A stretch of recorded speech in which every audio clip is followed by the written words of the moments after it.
నమస్తే. సామాన్యుడి చేతిలో సామాజిక అస్త్రం నెంబర్ 1 న్యూస్‌కి స్వాగతం. నేను రవీంద్ర. షర్మిల మరొకసారి ఆమె సోదరుడు రాష్ట్ర మాజీ ముఖ్యమంత్రిగా పనిచేసినటువంటి వైఎస్ జగన్మోహన్ రెడ్డిపై చాలా ఆరోపణలు చేశారు.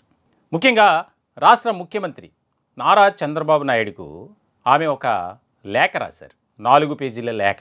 ఆ లేఖలో ప్రధానమైనటువంటి అంశం ఏంటంటే జగన్మోహన్ రెడ్డిపై చర్యలు తీసుకోండి, ఆయనపై సిబిఐ ఎంక్వైరీ చేయించండి, లేదా సిట్టింగ్ జడ్జితో విచారణ జరిపించి జగన్మోహన్ రెడ్డిపై చర్యలు తీసుకోవాలి అని. ఇప్పుడు ఇది పొలిటికల్ సర్కిల్లో ఒక హాట్ టాపిక్గా మారింది. రాష్ట్ర రాజకీయాల్లో తన సొంత చెల్లి షర్మిల ద్వారా అనేక రకాలుగా ఇబ్బందులకు గురైనటువంటి జగన్ మరొకసారి ఈ లేఖతో ఒక రకమైనటువంటి అయోమయం, గందరగోళం పరిస్థితుల్లో పడ్డారు. చాలా ముఖ్యమైనటువంటి అంశం. ఏదైతే అదానీ పవర్ గ్రూప్తో చేసుకున్నటువంటి ఒప్పందంలో భాగంగా 1750 కోట్ల రూపాయలు ముడుపులు అంశానికి సంబంధించి ఆమె లేఖ రాశారు. చాలా కీలకమైనటువంటి అంశంగా ఇది మనం చూడాలి. ఎందుకంటే ఇప్పటి వరకు ఆమె మాటల ద్వారా, లేఖల ద్వారా, ట్వీట్ల ద్వారా అన్ని రకాలుగా జగన్పై విరుచుకుపడినటువంటి షర్మిల మరొకసారి ఈ లేఖతో ఒక హాట్ టాపిక్గా మారారు. మనం లేఖ చూస్తున్నాం, బహిరంగ లేఖ. నారా చంద్రబాబు నాయుడు గారు, ముఖ్యమంత్రి ఆంధ్రప్రదేశ్. అదానితో జగన్మోహన్ రెడ్డి గారు చేసుకున్న విద్యుత్ కొనుగోళ్ల ఒప్పందం తక్షణం రద్దు చేయాలి. అదానితో జగన్మోహన్ రెడ్డి గారు చేసుకున్న విద్యుత్ కొనుగోళ్ల ఒప్పందం తక్షణం రద్దు చేయాలి. అక్రమ డీల్తో 25 ఏళ్ల పాటు ఆంధ్ర రాష్ట్ర ప్రజలపై పడే భారం 1.50 లక్షల కోట్లు కాబట్టి వెంటనే ఈ డీల్ రద్దు చేసి కూటమి ప్రభుత్వాన్ని కాంగ్రెస్ పార్టీ డిమాండ్ చేస్తుంది. ఇందులో ప్రధానంగా అక్రమ ఒప్పందంతో 25 ఏళ్ల పాటు ఆంధ్ర రాష్ట్ర ప్రజలపై పడే భారం 1,50,000 కోట్లు కాబట్టి వెంటనే డీల్ రద్దు చేయాలి. ఆ అంశాన్ని ప్రస్తావిస్తూ ఆ లేఖ కూడా మనం చూస్తున్నాం స్క్రీన్ మీద. విద్యుత్ కొనుగోళ్ల ఒప్పందంలో గౌతమ్ అదానీ నుంచి 1,750 కోట్ల రూపాయల ముడుపులు అందుకున్న వైసీపీ అధ్యక్షుడు, మాజీ ముఖ్యమంత్రి వైఎస్ జగన్మోహన్ రెడ్డి గారిపై రాష్ట్ర ప్రభుత్వం వెంటనే సిబిఐతో లేదా సిట్టింగ్ జడ్జితో విచారణ జరిపించాలి.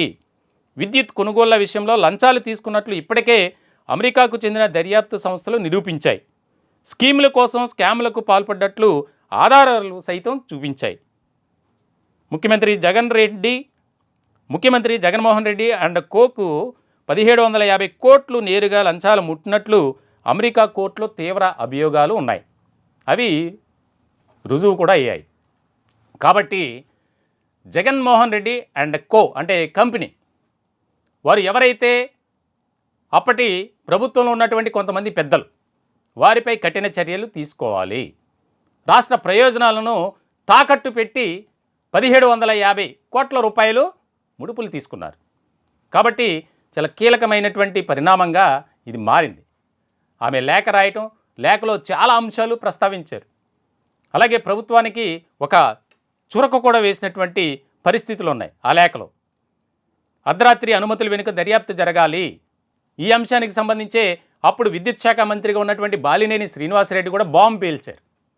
నా ప్రమేయం లేకుండా అర్ధరాత్రి సంతకం పెట్టమని ఫోర్స్ చేసినప్పటికీ నేను సంతకం చేయలేదు, నేను ఎలాంటి విచారణకైనా సిద్ధమే అని చెప్పి ఆయన ఒక బాంబు పేల్చారు. తర్వాత ఈమె లేఖలో అదే అంశాన్ని ప్రస్తావించారు. అలా చెప్తూ చాలా కీలకమైనటువంటి అంశం ఇంకోటి అందులో ప్రస్తావించారు.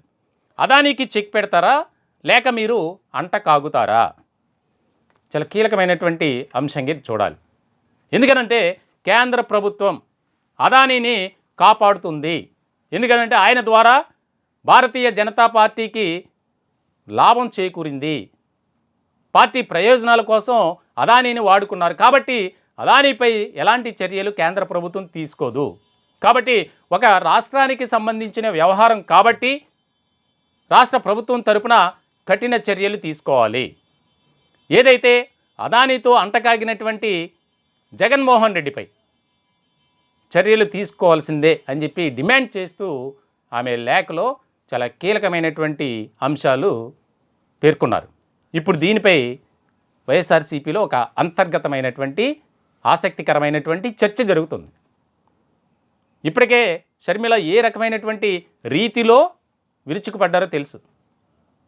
నన్ను మోసం చేశాడు, అలాగే తన తల్లిని తండ్రిని అందరినీ కూడా చాలా అసభ్యకరంగా చిత్రీకరించారు అని చెప్పి ఎన్నో రకాలుగా ప్రెస్ మీట్లు పెట్టి ఆమె ఆవేదన వ్యక్తం చేసినటువంటి పరిస్థితి.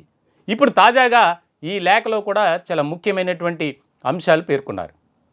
మొత్తానికి కాంగ్రెస్ అధ్యక్షురాలిగా ఆంధ్రప్రదేశ్ రాష్ట్రానికి సంబంధించి షర్మిల రాసినటువంటి లేఖను ఆధారంగా తీసుకొని మరి ఎలాంటి చర్యలు తీసుకుంటారు? ఇప్పటికే ఇది దేశవ్యాప్తంగానే కాదు, ప్రపంచవ్యాప్తంగా హాట్ టాపిక్గా మారింది.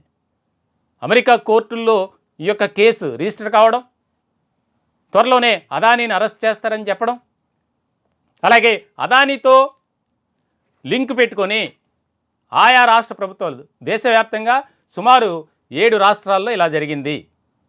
ఎక్కువగా ముడుపులు తీసుకుంది ఆంధ్రప్రదేశ్ రాష్ట్రానికి సంబంధించి అప్పటి వైఎస్ఆర్సీపీ సర్కార్, ముఖ్యంగా అప్పుడు ముఖ్యమంత్రి జగన్మోహన్ రెడ్డి అని బయటకు వచ్చినటువంటి తరుణంలో మరి ఏ రకమైనటువంటి చర్యలు ఉంటాయి, ఎటువంటి విధానం అనుసరిస్తుంది ఈ కూటమి ప్రభుత్వం అనేది చాలా కీలకంగా మారినటువంటి అంశంగా మనం చూడాలి.